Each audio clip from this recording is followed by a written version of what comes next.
नमस्कार बच्चों, मैं हूँ श्रीमती डुकरे आर, अध्यापिका, अनुसूचित जाती मुलांची शासकीय निवासी शाळा अकोली, तालुका जिंतूर, जिला परभणी। आज मैं सिखाने जा रही हूँ हिंदी सुलभ भारती कक्षा 8वीं। पाठ का नाम है वारिस कौन। इस पाठ की लेखिका है विभा रानी। इनका जन्म 1959 में मधुबनी, बिहार में हुआ। बहुआयामी प्रतिभा की धनी विभा रानी हिंदी व मैथिली की राष्ट्रीय स्तर की लेखिका है।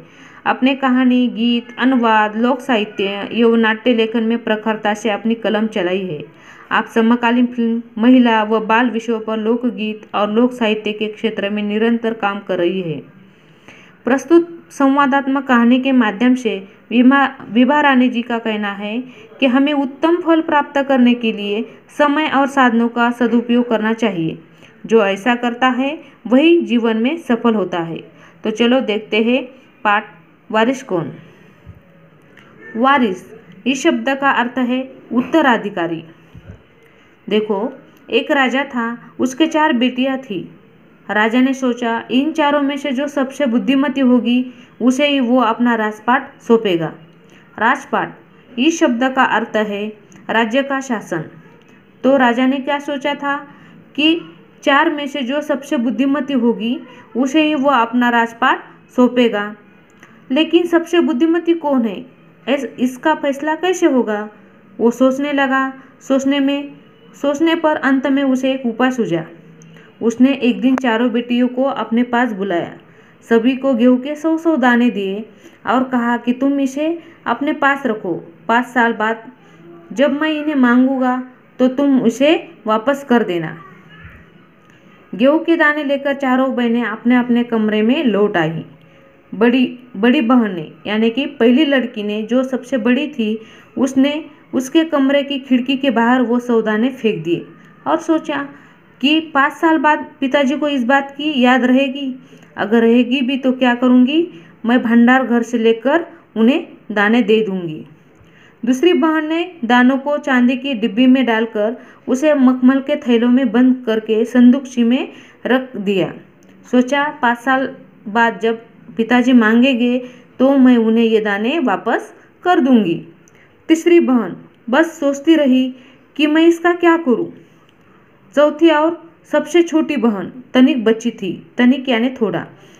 वो शरारतें करना उसे बहुत पसंद था।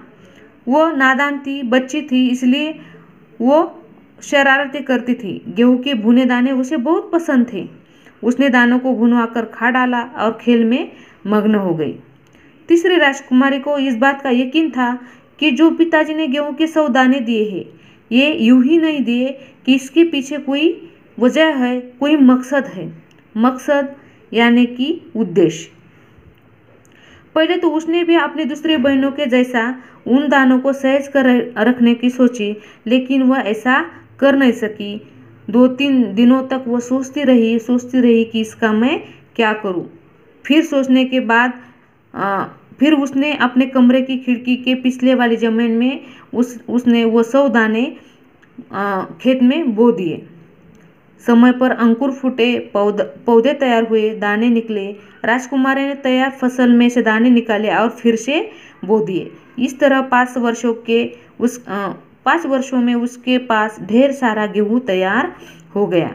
5 साल बाद राजा ने फिर चारों बहनों को बुलाया और पूछा कि आज से 5 साल बाद मैंने आप सभी को गेहूं के 100-100 दाने दिए थे, वो मुझे आज वापस चाहिए।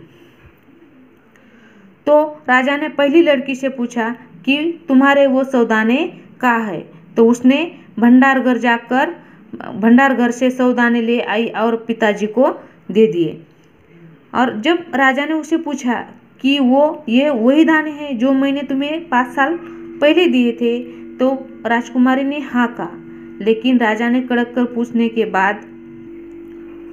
बाद राजकुमारी ने सच बात बता दी। अब राजा ने दूसरी राजकुमारी से पूछा कि तुम्हारे दाने कहाँ है? उसने दाने कहाँ रखे थे? चांदी की डिब्बी में। वो भी डिब्बी कहाँ रखी थी?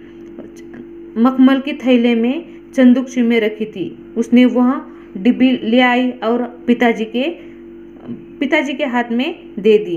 राजा ने वो डिब्बी खोलकर देखी तो वो दाने सड़ गए थे। तीसरे राजकुमार से पूछा कि तुमने उन दानों का क्या किया? तीसरे ने कहा, पिताजी, मैं इसका जवाब आपको अभी नहीं दे सकती, क्योंकि वो जवाब पाने के लिए आपको यहाँ से दूर जाना पड़ेगा और मैं आपको वहाँ कल ले जाऊंगी। राजा ने अब चौथी और सबसे छोटी राजकुमारी से पूछा। वो चौथी कैसी थी? नादान थी, बच्ची थी। उसे खेलना कूदना पसंद था, शरारतें करना पसंद था। राजा ने जब छोटी लड़की से पूछा तो उसने बेपरवाही से उत्तर दिया, पिताजी, वैसे तो उन दानों का कोई कीमत है? वैसे तो ढेरों दाने भंडार में पड़े हैं। आप तो जानते हैं मुझे भुने हुए दाने अच्छे लगते हैं, सो मैं उन्हें भुनवा कर खा गई। आप भी पिताजी किन किन चक्रों में पड़ जाते हैं? सभी के उत्तर पाकर राजा को बड़ी निराशा हुई। चारों में से अब उसे केवल तीसरी बेटी से ही थोड़ी उम्मीद थी। दूसरे दिन तीसरी राजकुमारी राजा के पास आई। उसने अपने पिताजी से कहा, चलिए पिताजी, मैं अपने वो 100 गेहूं के दाने आपको दिखाना चाहती हूँ। राजा रथ पर सवार हो गया। रथ महल नगर पार करके खेत की तरफ बढ़ चला। राजा ने पूछा, आखिर कहाँ रख छोड़े हैं तुमने वो 100 दाने? इन 100 दानों के लिए मुझे तुम कहाँ कहाँ के चक्कर लगवाओगी? तब तक रथ बड़े से हरे भरे खेत के सामने आकर रुक गया। राजा ने देखा सामने बहुत बड़े खेत में गेहूं की फसल थी। उसकी बालियां झूम रही थी, जैसे राजा को कोई खुशी भरा गीत सुना रही है। राजा ने हैरानी से राजकुमारी की ओर देखा। राजकुमारी ने कहा, पिताजी, ये वे 100 दाने हैं जो आज लाखों लाख दानों के रूप में आपके सामने हैं। मैंने उन दानों को बोकर इतनी आधी फसल तैयार की है। राजा ने उसे गले लगाया और कहा, अब मैं निश्चित हो गया हूँ, तुम ही मेरे राज्य की सच्ची उत्तराधिकारी हो। तो बच्चों, इस कहानी से हमें यही सीख मिलती है कि जो व्यक्ति समय के साथ चलता है, अपनी बुद्धिमानी के साथ साधनों का सही इस्तेमाल करता है, वही अपने जीवन में सफल बन जाता है, आगे बढ़ जाता है।